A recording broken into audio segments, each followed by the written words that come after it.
একদিন সকালে রান্নাঘরে হাজির হলো এক মজার পটেটো শেফ, মিস্টার পটেটো।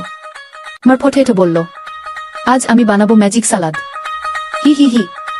সে টেবিলের উপর সাজিয়ে রাখল একটা কমলা, একটা ক্যারট, একটা ঠান্ডা শসা আর একটা টসছে টমেটো। মার পটেটো আনন্দের সাথে, চলো শুরু করি। হুপ হুপ। মার পটেটো, চপ চপ ক্যারট, টুক টুক শসা, আর এই যে টমেটো কুচি কুচি করা। তারপর চলে আসলো মিস্টমকে। ওহো, সালাদে আমি না থাকলে চলে? আমিও থাকবো।